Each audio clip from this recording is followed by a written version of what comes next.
Assalamualaikum warahmatullahi wabarakatuh. Salam, Om Swastiastu, Namo Buddhaya, Salam Kebajikan. Ada pepatah mengatakan, tak kenal maka tak sayang. Pada kesempatan yang berbahagia ini, izinkan saya memperkenalkan diri saya. Nama saya Dr. Saritua Silitonga, SSI, SHMH. Latar belakang pendidikan saya adalah sebagai berikut. Pada tahun 1998, saya lulus sarjana kimia SSI dari Universitas Sumatera Utara Medan. Pada tahun 2016, saya menyelesaikan magister hukum konsentrasi hukum pidana di Pasca Sarjana Universitas Pembangunan Pancabudi Medan. Kemudian selanjutkan di tahun 2017, saya lulus sarjana hukum dari Universitas Pembangunan Pancabudi Medan. Pada Maret 2019, saya mengikuti pendidikan khusus profesi advokat di bawah organisasi advokat Pradi. Pada Juni 2019, saya mengikuti ujian profesi advokat dan lulus. Puncaknya pada 17 September 2019, saya diambil sumpah atau berita acara pengambilan sumpah di Pengadilan Tinggi Medan menjadi advokat. Dan baru-baru ini pada Maret 2024 saya menyelesaikan doktor hukum saya di program Doktor Ilmu Hukum Unisula Semarang konsentrasi hukum pidana. Dan sampai saat ini saya berprofesi sebagai dosen dan advokat. Saya dosen tetap di program studi Fakultas Soshumdik Universitas Haji Sumatera Utara dengan NIDN 0122067202. Pada kesempatan yang baik ini, saya akan menjelaskan PDD UKT PT atau pernyataan diri dosen dalam unjuk kerja Tridharma Perguruan Tinggi, yaitu pendidikan, penelitian, dan pengabdian masyarakat. Secara khusus dalam bidang pengajaran yang saya lakukan selama ini. Pada video ini saya akan menjelaskan mata kuliah yang saya ampu pada semester 2, yaitu mata kuliah hukum pidana, kode mata kuliah 0021, bobot SKS 4, hari perkuliahan Senin jam 9.40 sampai jam 13.00 atau setiap pertemuan sekitar 3 jam 20 menit. Pada mata kuliah ini, harapan dan target saya mahasiswa mampu menjelaskan dan memahami tentang hukum pidana. Adapun capaian pembelajaran yang diharapkan pada mata kuliah ini adalah 1. Mahasiswa mampu menjelaskan pengantar hukum pidana, mahasiswa mampu menjelaskan sejarah hukum pidana, mahasiswa mampu menjelaskan berlakunya hukum pidana, mahasiswa mampu menjelaskan masalah delik, mahasiswa mampu menjelaskan subjek hukum pidana, mahasiswa mampu menjelaskan delik percobaan, mahasiswa mampu menjelaskan delik penyertaan, mahasiswa mampu menjelaskan delik perbarengan, kemudian mahasiswa mampu menjelaskan unsur-unsur tindak pidana. Kemudian mahasiswa mampu menjelaskan ruang lingkup kekuatan berlakunya hukum pidana. Kemudian mahasiswa mampu menjelaskan pidana dan pembinaan. Kemudian mahasiswa mampu menjelaskan pidana. Saya ulangi, mahasiswa mampu menjelaskan masalah politik kriminal. Kemudian mahasiswa mampu menjelaskan beberapa bentuk delik tertentu di dalam Kitab Undang-Undang Hukum Pidana. Pokok bahasan atau materi pembelajaran pada mata kuliah hukum pidana ini. 1. Pengantar hukum pidana. Topik pengantar hukum pidana ini saya bagi di dalam beberapa subtopik. Pertama, menjadi pengertian dan ruang lingkup hukum pidana. Subtopik berikutnya, hakikat, sifat, dan tujuan dan fungsi hukum pidana. Kemudian topik berikutnya, hubungan hukum pidana dengan ilmu-ilmu lainnya. Begitu juga dengan sejarah hukum pidana Indonesia, ini dibagi menjadi 2 subtopik. Subtopik pertama, sejarah kodifikasi hukum pidana Indonesia. Kemudian sejarah unifikasi dan dualisme hukum pidana Indonesia. Kemudian berikutnya, berlakunya hukum pidana, ini menjadi 3 subtopik. Pertama, locus dan tempus delicti. Kemudian dari segi waktu, kemudian dari segi tempat. Selanjutnya masalah delik ini saya bagi menjadi 4 subtopik. Pertama, delik dan unsur-unsurnya, jenis-jenis delik, teori hubungan kausalitas, sifat melawan hukum. Berikutnya, subjek dalam hukum pidana. Ini terbagi menjadi 3 subtopik. Siapa yang merupakan subjek hukum pidana? Kemudian delik dengan perumusan formal dan materi. Kemudian delik yang memiliki unsur kedudukan atau kualitas. Kemudian delik percobaan. Delik percobaan juga saya bagi menjadi 5 subtopik. Pertama, pengertian delik percobaan atau fogging. Kemudian dasar hukum pemidanaan. Kemudian syarat-syarat pidananya. Kemudian macam-macam percobaan menurut doktrin. Kemudian teori-teori mengenai percobaan. Kemudian ketujuh, delik penyertaan. Ini sebagai menjadi 3 subtopik, yaitu mede pleger dan ciri-cirinya, doen pleger dan ciri-cirinya, witloker dan ciri-cirinya. Kemudian selanjutnya delik perbarengan. Di sini akan disampaikan masalah pengertian, jenis-jenisnya dan style-style pemidaannya. Kemudian selanjutnya ruang lingkup kekuatan berlakunya hukum pidana. Ini dibagi menjadi beberapa subtopik. Pertama, asas legalitas, asas teritorial, asas nasional aktif, asas nasional fasid, asas universal. Dan ini akan menjadi real teaching saya yang akan saya sampaikan nanti. Kemudian pidana dan pemidanaan. Ini dibagi dalam beberapa subtopik. Doktrin-doktrin tentang pidana, tujuannya dan style-stylenya, dasar-dasar penghapusan penuntutan pidana, dasar-dasar penghapus pemidanaan. Kemudian pertemuan berikutnya yang terakhir, masalah politik kriminal, dibagi dalam beberapa subtopik, yaitu penanggulangan kejahatan secara penal dan non-penal, kemudian kriminalisasi dan dekriminalisasi, kemudian penalisasi dan depenalisasi. Dalam mata kuliah ini, saya menggunakan sumber materi pembelajaran dari buku, textbook, jurnal, dan putusan pengadilan yang telah berkekuatan hukum tetap. Buku utama yang saya gunakan, pertama buku Teguh Prasetyo, Hukum Pidana, penerbit PT Raja Grafindo Persada. Kemudian buku Andi Hamzah, Asas-asas Hukum Pidana, penerbit PT Rineka Cipta. Kemudian ketiga, buku Agus Takaryawan, Hukum Pembuktian dalam Perkara Pidana di Indonesia, penerbit Pustaka Reka Cipta. Kemudian buku Agus Rusyanto, Tindak Pidana dan Pertanggungjawaban Pidana, penerbit Prena Media Group. Kemudian Kitab Undang-Undang Hukum Pidana. Metode pembelajaran yang saya terapkan yaitu dengan mengikuti sistem DIA, yaitu Delivery, Interaction, dan Assessment. Delivery adalah transfer pemahaman atau ilmu kepada mahasiswa berdasarkan materi pembelajaran yang telah saya susun sebelumnya dalam bentuk RPS, dan ini telah saya sebarkan dan sampaikan kepada mahasiswa sebelum perkuliahan dimulai dengan ceramah diskusi dibantu dengan proyektor dan materi kuliah dalam bentuk PPT.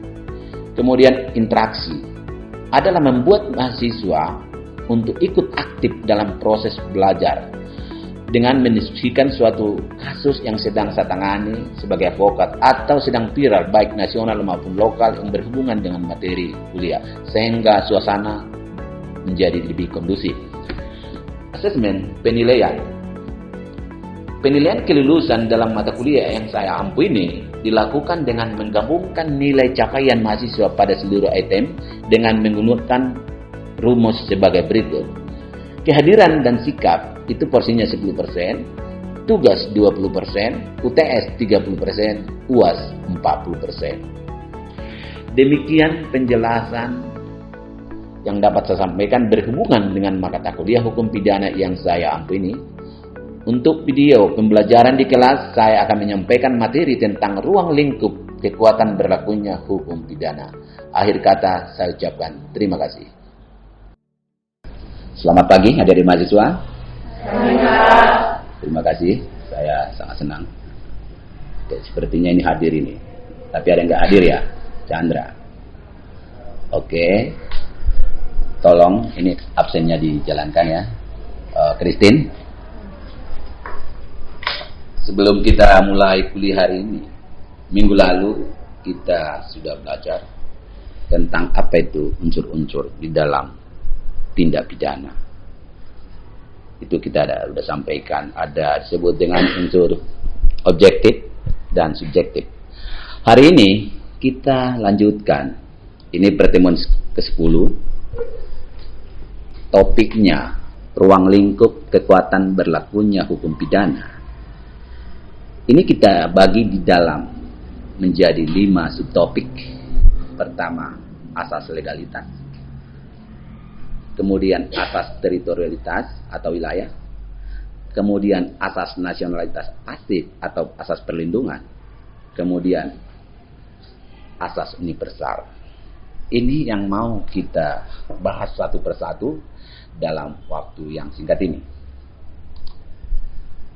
Asas legalitas. Asas legalitas yaitu tidak ada suatu perbuatan bisa dipidana kecuali atas kekuatan aturan pidana dalam peraturan perundang-undangan yang sudah ada sebelum perbuatan itu dilakukan. Pasal 1 ayat 1 KUHP. Apa yang dimaksud dengan asas legalitas? Yaitu tidak ada suatu perbuatan bisa dipidana kecuali atas kekuatan aturan pidana di dalam peraturan perundang-undangan yang sudah ada sebelum perbuatan itu dilakukan. Setiap tindak tanduk, delik, pidana, itu sudah kita bahas. Jadi tindak pidana itu sama dengan delik atau perbuatan. Tindak pidana itu atau perbuatan itu disebut sebagai suatu tindak pidana bila mana perbuatan itu sudah diatur dalam undang-undang sebelumnya atau dalam kitab undang-undang hukum pidana yang kita kenal. Jadi adik-adik harus tahu, berarti tidak semua perbuatan itu adalah dipidana. Itulah disebut asas legalitas. Asas legalitas, tidak ada suatu perbuatan bisa dipidana kecuali atas kekuatan aturan pidana di dalam peraturan perundang-undangan yang sudah ada sebelum perbuatan itu dilakukan.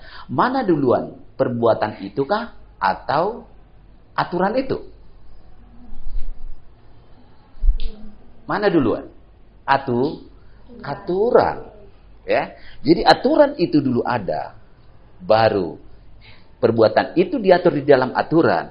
Ketika perbuatan itu sudah diatur, dilarang dilakukan, ada ancamannya, maka ketika itu dilakukan, itu menjadi suatu tindak pidana atau delik yang harus dipertanggungjawabkan. Maka akan Anda dengar, dihukum penjara sekian tahun, didenda sekian. Itu karena sudah diatur. So, kalau tidak diatur, berarti itu bukan suatu tindak pidana. Perbuatan, peristiwa, atau fact. Kita sudah belajar itu. Fact, strafbaar itu dari bahasa Belanda, meliputi perbuatan yang melanggar sesuatu yang dilarang oleh hukum pidana maupun mengabaikan sesuatu yang diharuskan. Jadi tidak selalu harus diatur. Maka ketika Anda tidak melakukan sesuatu yang diabaikan, padahal perintah undang-undang Anda, adik-adik sekalian, harus melakukan suatu tindakan, maka itu juga perbuatan pidana. Anda melalaikan sesuatu yang diharuskan oleh undang-undang. Ya, misalnya orang melakukan suatu, diduga akan melakukan tindak pidana, tetapi adik-adik biarkan. Apakah Anda tidak berbuat, tetapi itu adalah perbuatan di dalam hukum pidana? Paham? Jadi Anda diam ketika salah satu melakukan tindak pidana, tidak memberitahukan, mendiamkan, itu juga merupakan tindak pidana. Oke?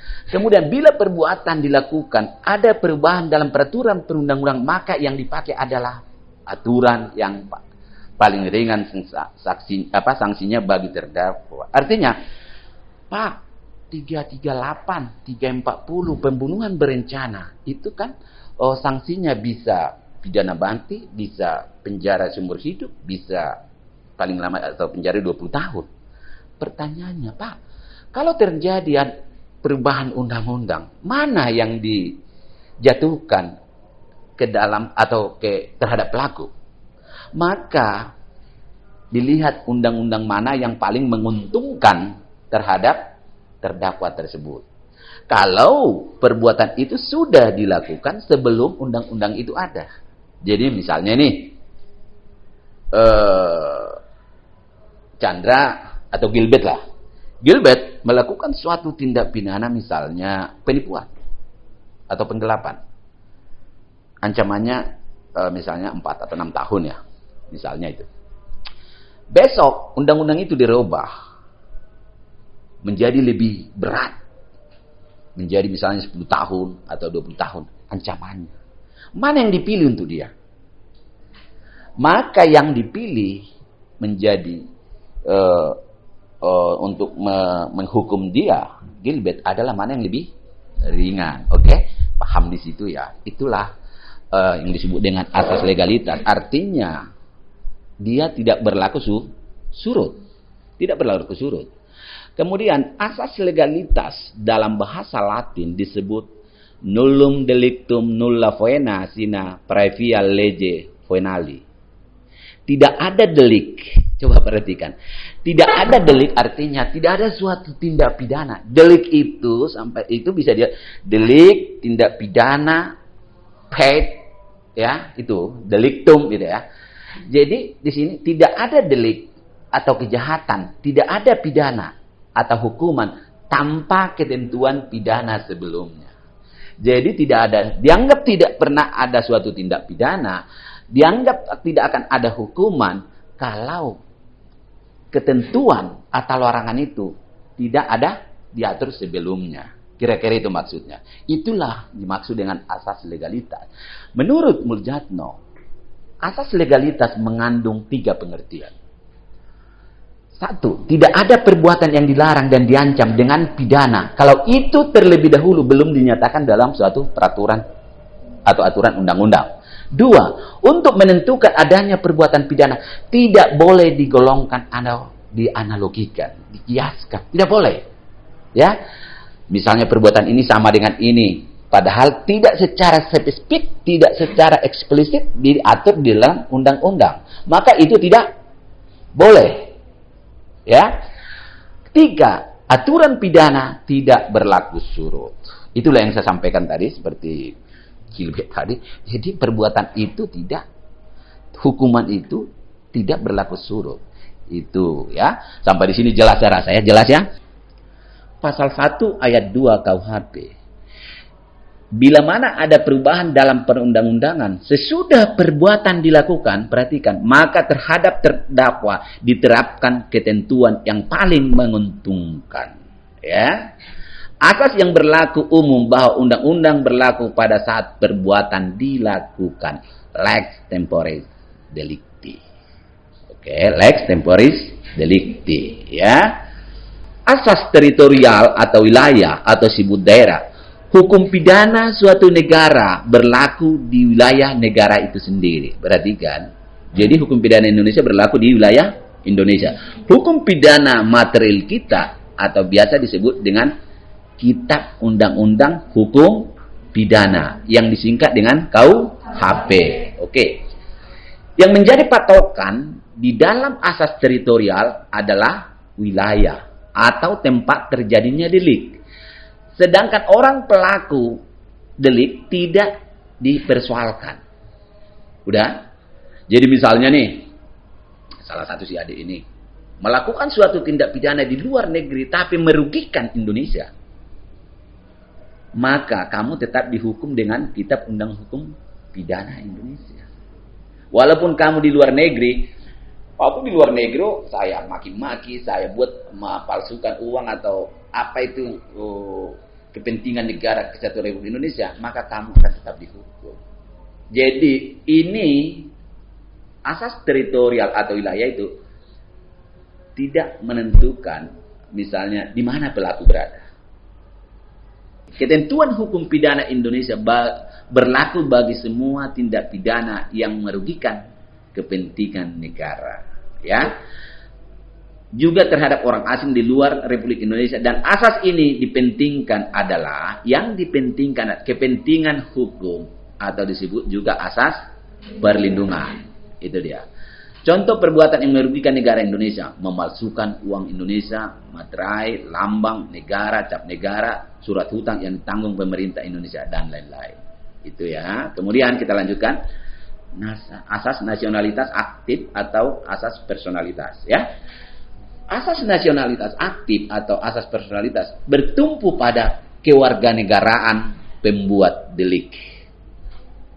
Kewarganegaraan pembuat delik. Artinya kewarganegaraan pelaku tindak pidana.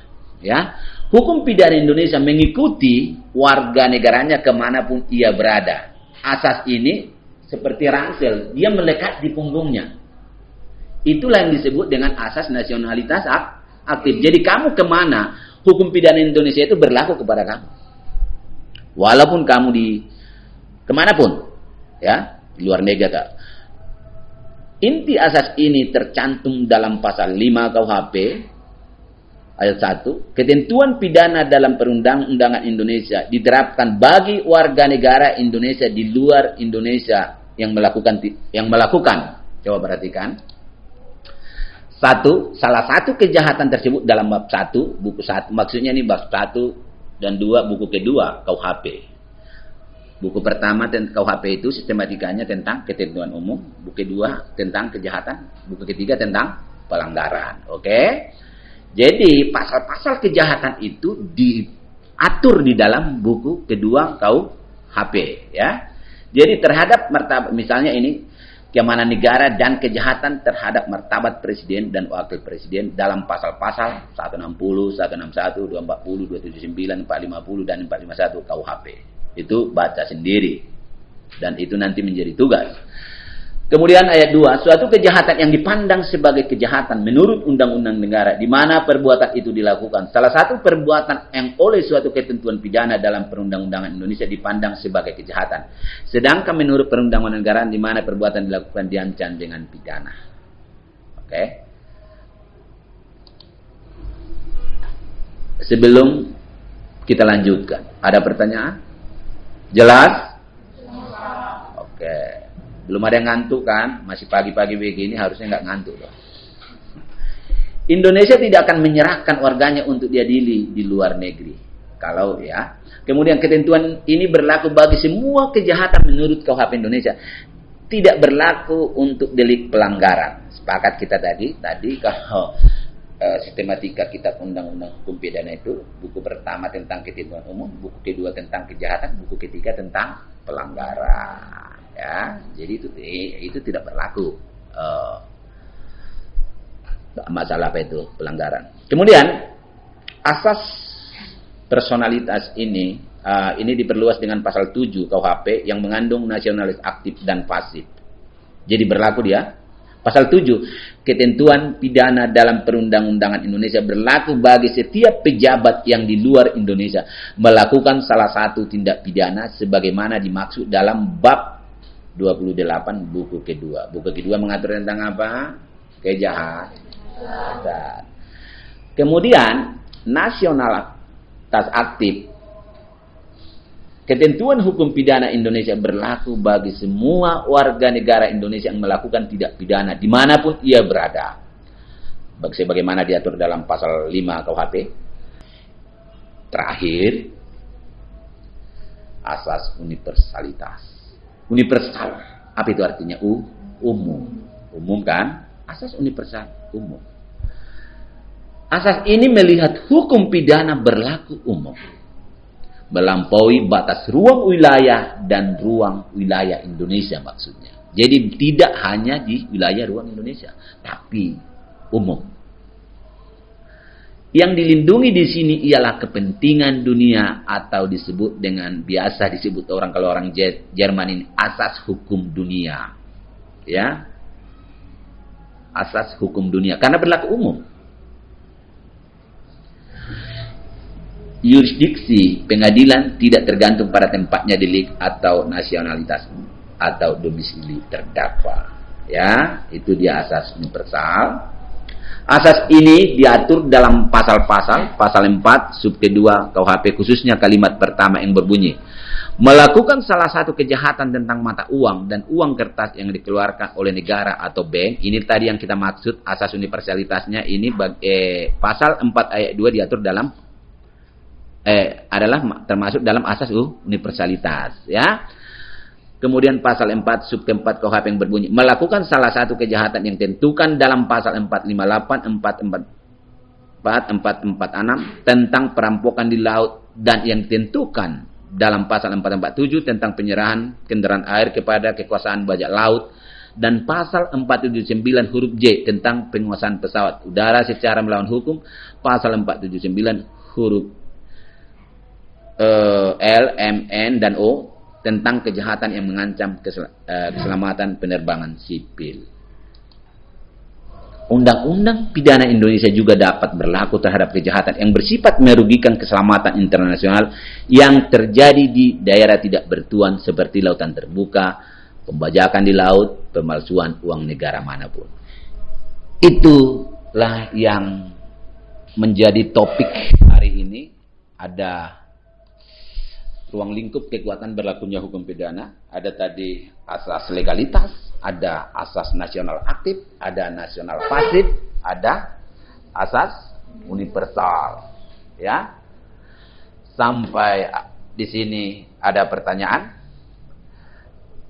Kalau tidak ada pertanyaan, saya minta ini bisa dibagi per kelompok, buat resume ringkasan dari mata kuliah hari ini, dan setiap pasal-pasal yang kita sebutkan tadi di dalam PPT, coba itu perbuatan atau tindak pidana kejahatan apa yang dimaksud di sana. Minggu depan dikumpul. Komting, tolong nanti itu dibagi per kelompok, ya. Jadi lihat kelompoknya mana yang matching, jangan jangan mengerjakan itu hanya satu orang, kerjakanlah bersama biar sama-sama memahami, ya. Saya mau pahami buat ringkasannya setiap pasal yang tidak saya sebutkan tadi yang dimaksud dengan kejahatan dalam buku kedua Kitab Undang-Undang Hukum Pidana itu dibuat secara teratur, baik, sistematis semuanya, dan tolong dikumpul minggu depan. Kalau tidak ada pertanyaan, minggu depan kita jumpa lagi. Selamat siang. Salam sehat untuk semuanya, semangat. Terima kasih.